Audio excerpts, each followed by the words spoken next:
Picault. Fafa, give me just a second to get the recording going. All right, looks like that's going. Thanks for taking a couple minutes here to chat with us. Just starting out, just kind of give us your initial overall thoughts on how the game shook out and just kind of the takeaways from tonight, I guess. I mean, it's a derby. We obviously wanted to win, and we haven't won in a while. I think everybody's aware of that. We're hearing it a lot, so it's not a great feeling coming out with a tie at home, but it's done now. So, there was some character shown. We obviously went up and wanted to hold that lead and keep scoring, but we fell behind 2-1, and then we found a way back into it to get a second goal. So there's some character, some positive there, but at the end of the day, obviously bummed to not come away with 3 points again. Thanks for that. And I'll go ahead and just turn it over to some questions from reporters. I'll start with Garrett Heinrich from HoustonDynamoFC.com. Go ahead, Garrett. Hey, Fafa. Team seemed pretty resilient after going down 2-1. Was there anything said on the field? What was the message between the guys to kind of make sure you got back in the game and then keep pushing after that? No, I think that's just a character that we're part of the team character, part of our team culture that we've built. To not give up in games. Obviously, we didn't want to go down, and it's not something we want to continue to do going into the rest of the season. But it did happen, and we have to react. We can't beat ourselves up in the middle of a game because that's not going to get us anywhere. So we have to be resilient. We have to find ways to come back into games that we've fallen behind in, and we did that tonight. But obviously, like I said before, we wanted to come away with 3 points. We didn't get that. You have 3 home games in a row coming up here after this. How important are these games for the team? And then do you feel like the team's kind of at the edge of once you get that W, once you get past this streak, that things are going to start flowing in the right direction? Yeah, it's important to play at home. We obviously know how MLS is. The travel's crazy. Some of these flights are 4 hours, and you're getting back home at 5 a.m. So it's not that easy. But now we have 3 games after this at home. We get to stay in Houston. It's very important that we get points here. Now it's crucial for us, and we know that.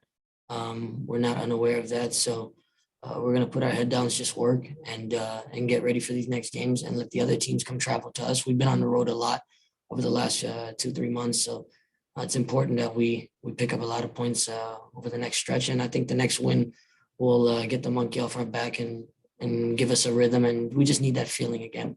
And once we get that feeling in closing out games with 3 points, we'll keep it going. Thank you. Okay, we'll go next to Jesus Acevedo from the Bayou City. And go ahead, Jesus. Hey, Papa. Another individual mistake that has big implications on the game and the outcome. How can the team stop making these small little mistakes and not have it be a big effect on the overall game? Yeah, obviously, I mean, it's unfortunate, but football is a game of mistakes. Dallas made a few as well tonight, and we didn't capitalize. Maybe we weren't expecting the mistakes, and we didn't score on them. So it's a game of mistakes, but overall, it just has to be better. We can't just sit here and point out one person or 2 people. It's a team game. There's 11 of us on the field, guys on the bench, and guys not on the roster. So it's a whole group, it's a whole team, it's a whole club. We just have to do better, and we can't just pick out one person. Were you surprised that Tab only used 1 substitute in the whole game? I mean, I'm just on the field. To be honest, I didn't pay attention to that. I'm just trying to win the game while I'm on the field, and whoever's on the pitch with me at the time is who I'm working with, and that's it.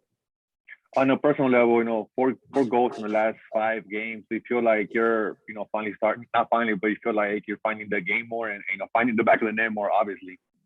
Yeah, it's what I expect of myself. Obviously, I've done it in the past. Besides Dallas year, was a low year stat-wise for me for tactical reasons, but this is what I expect from myself. A lot of people in the league forgot that I scored goals, but I've been doing this since I came back to MLS in 2017.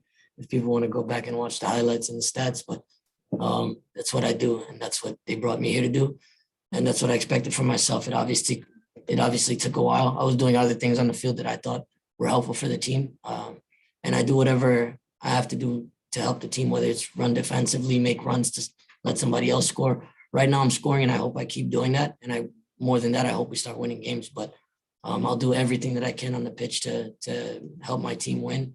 And if it's scoring, assisting, or just making a run for somebody else to score, I'm just as happy. Thanks, Fafa. Okay, next we'll go to Victor Ariza from the Striker, Texas. Go ahead, Victor. Fafa, I wanted to ask you about the team reaction after Dallas' second goal. What was said to keep your heads up, to keep going for the equalizer? Nothing specifically was said.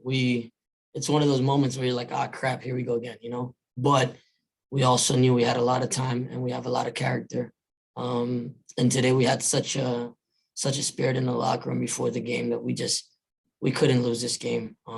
Again, it's not that we came away happy with a tie, but we knew we couldn't lose this game, and Monty did very well to take a great strike and put us back in it. And at that point, it felt like we were going to win this game, and we had a chance to win it. But it's just something that we've gotten used to as a group, fighting whatever we have to do to keep ourselves in games. And you know, I repeated, Monty hit a great strike, and kept us in. So, you know, different guys got to step up in different moments, and he did well there. There's good things. I mean, I think anybody who's analyzing this team knows the good things that the team is doing. The results just haven't shown up. What is this feeling in the locker room, and also how badly do these players want to win for Tab? Because ultimately he's the one shouldering the blame as well. Yeah, it's unfortunate, honestly, that a lot of it's falling on coach. We're actually just sometimes shooting ourselves in the foot. You have certain games where we should just finish them out. It's pretty simple. If you watch the games, I know people go on Twitter. Some of the people on Twitter don't watch the games. If I'm being frank and honest, we don't see them in the stands. So, you know, if we go and play games, we're trying to win the game. And a lot of them we're just not closing out. To be very simple, we need to close them out. Some of these games we've had that we could have tied, we lost. Some of the games that were last game, we could have won it easily. We were attacking them. We were right down their throats every play. That was our game for the taking, and it didn't go our way. It's unfortunate because every game it seems like the same thing, and it starts to seem like an excuse. But the reality is that of our football right now, we're not getting the results, and it's fine for people to complain. It's normal because we're not winning. We can't say anything right now. We should be winning games, but at the end of the day, we know what we can do, and we believe in each other, and we believe in this group, and we know that once we get that win, we'll pull things together and continue. Thanks, Fafa. Okay. Any questions for Fafa in Spanish before we let him go? Give it a minute. Click the raise your hand button if you have any. Not seeing any, Fafa. Thank you for the time. And, Thank you, guys. Stephen.